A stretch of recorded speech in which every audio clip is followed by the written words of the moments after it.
other shoots over the decade, there's a new understanding, and an understanding of service and servitude.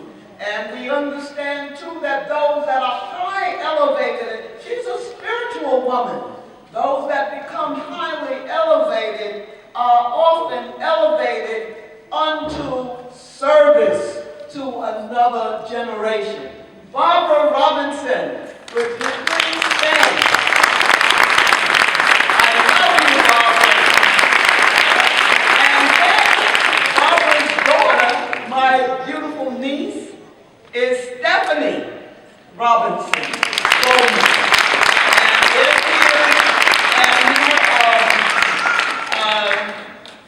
Her grandchild is our little baby here with the balloon, and he raised his hand too. And so we appreciate Stephanie very, very much, and her trials and tribulations and growth. And they went from New York down to Alabama, and then came back up very recently. And then where's my beloved, when I see my kissing, Stephon. Stand up, Stephon. Stephon, when I see Stephon, in the old days, Stephon was part of the UAM camps. You know how we were sending the children to camp, and then he ended up going down to Alabama, but he's recently come back to New York. And so we're going to see whether he becomes a New Yorker again, like he did when he was a little boy running around as a New Yorker. So my family is here. So what it is, what we're interested in is relationships. 50 years of marriage. So you want to know how that works.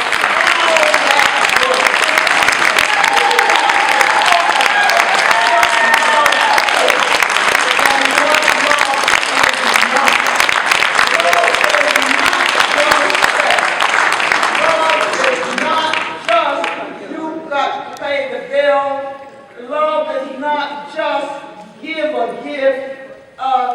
Because you see, people marry for all kinds of reasons. And sometimes people marry because they need another person to affirm them. But that need not be done in a marriage. But that's why some people get married.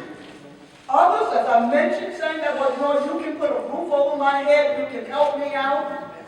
Now, sometimes the woman is the one that providing the roof over the head and helping the man to stand up. Some people marry out of just convenience of an operation or business deal. And that's why some do. And others say, well, sex all the touch. I got to have somebody touching me every night. And it's not just a peck on the wrist, that I have to have the sensations that's right. And but the sensations are right is when God is involved in it. It's not just gymnastics. Otherwise, you can go to the gym. But it has to be divine orgasm, where God is involved in whatever it is. And I can truly say that God orchestrates Leonard and I. We don't know how the marriage kind of like began with someone giving us a 14-year-old boy day after we got married and being orchestrated to do certain things. And that's what binds us together. A love for our people and institutions, institutional development. What does that mean? It means that you who came here today are a part of our marriage. Now, I'm a Jeffries, so I got to be careful, because that means I'll talk beyond what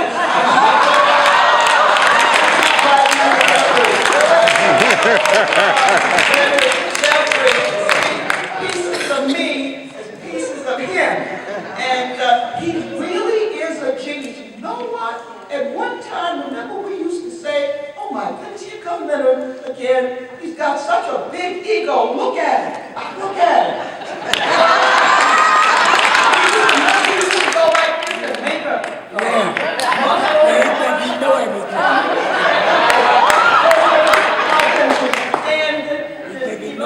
you travel to Africa, we know you went off. But it's very interesting if you really follow through. In fact, one of our relatives, the House family, used to say, well, I'm not too sure about that marriage because he thinks too much of himself. But when you study some men who are real leaders, if they didn't have a large ego, meaning a sense of themselves, because see, there's two kinds of egos. One that's a wrong ego and one that's part destiny, where you have to go. When those people at City College, Levin and those folks had a class that said blacks were inferior and had a scientific teaching the class talking about the inferiority of blacks, if you didn't have someone willing to stand up like Leonard, he would have been dead long ago.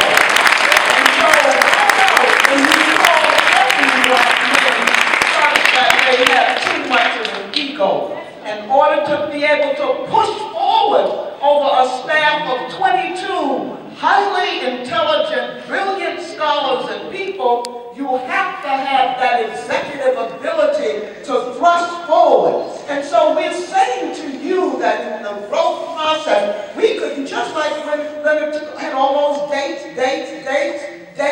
I could do the same thing, but we don't have enough time. In fact, I had a video, over 200 points in the keynote. That was unbelievable. It's the documentation behind Leonard being who he is.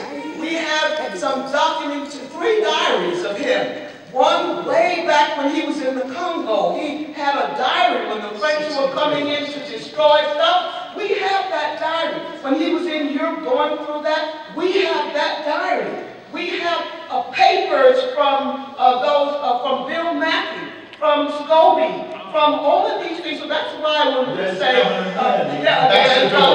Ambassador, coming wearing with you, and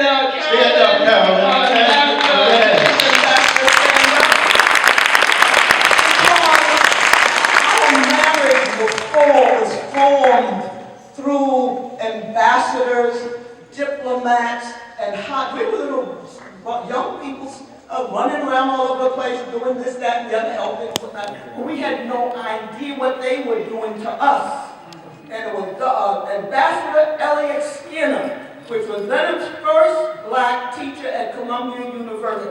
When we got married at Church of the Master in Harlem, the reception was in John Jay College of Columbia University, right up on top of the hill. And that was a mixture, I tell you, of all kinds of diplomatic people and professors of Columbia University, etc. And I looked around the crowd and I saw 115th Street number 1. And we saw all kinds of mixtures of people coming together, and that was the setting to start our life. So that be not forgetting about 115th Street and the turmoil, or Leonard the 14th Street. I have some of this stuff. I was interviewing Leonard a few days ago, etc. And some of the things that he never even said to me. Can you imagine 50 years of somebody and he just learning some things about me? That whole root as to what was in my psychology being formed on 115th Street with Daddy Grace and Father Divine, and in the building where I live, in the tenement building, both on my floor with isn't that right, Barbara? The Daddy Grace people, and then the Father Divine. That's when you think and grow rich. I got all of that stuff from them and wearing natural hair before the era of the 1960s. We had that. Selling blouses on the marketplace in Marquetta. As a kid, we had so much stuff. So I have a full lecture, which I gave some of it last weekend in Virginia, talking about the economics development. High-powered people of the CEOs, I was calling them by name, who are people making millions and billions of dollars for company. The woman that runs Maxwell House Coffee is a black woman that runs Kraft, that you eat that Kraft cheese and Kraft whatever, that's a black woman. A woman involved with Merck, a black woman. I have a video, in fact, the video is still over there, but the video I was going to show that has pictures of all of you around in here, has Patricia in the bay and the thing, and it has, most of you here are in that video. Kwame is in the video, Ed Sherman from NCA. So that couples that move that together, we have to start a new movement, and we can't leave it to Anthony Bourdain on CNN.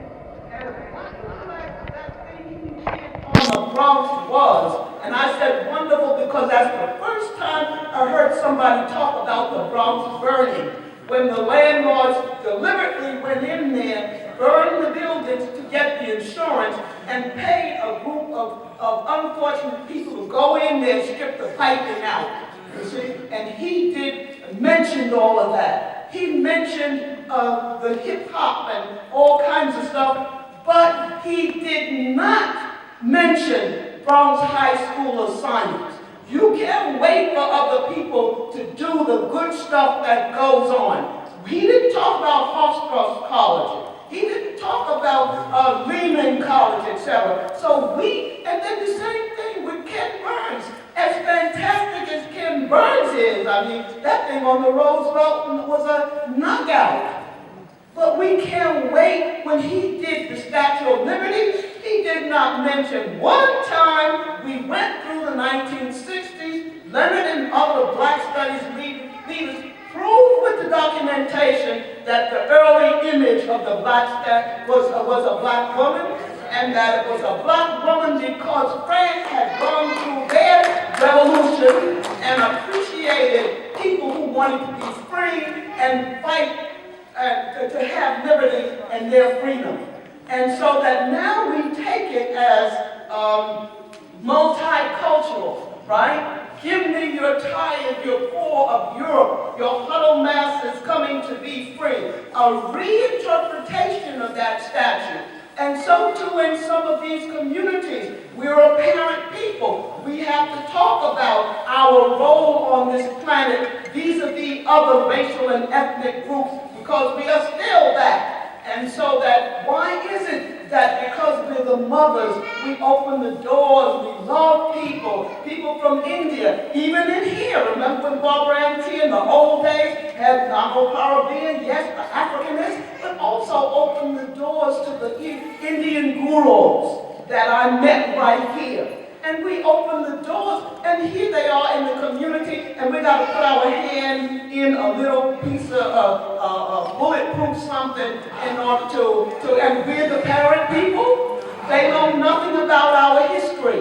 If it's not Indians, it's Arabs. And they know nothing. We're saying that we're multicultural, we love all of them. But we need to turn around and figure out, where did we go wrong financially? That we're not giants to help other organizations and to help ourselves.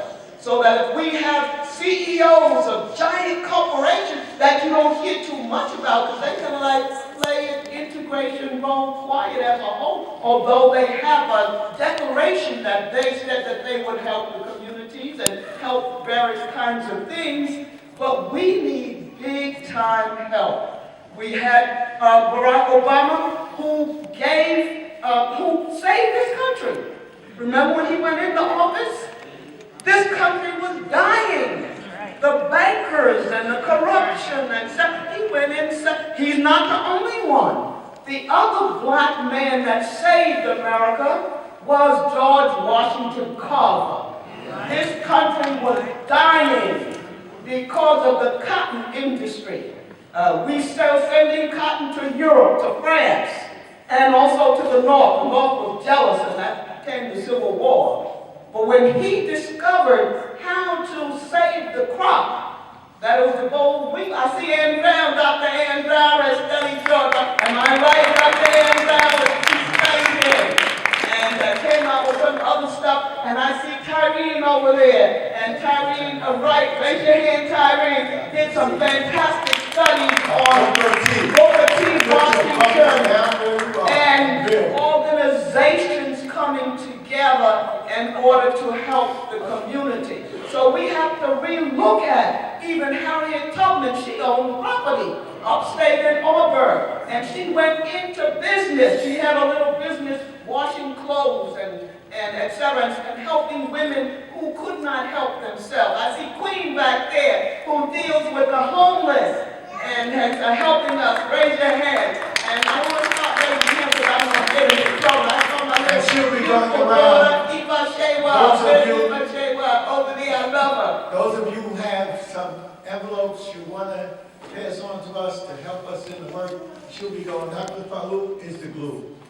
So we will save her for later.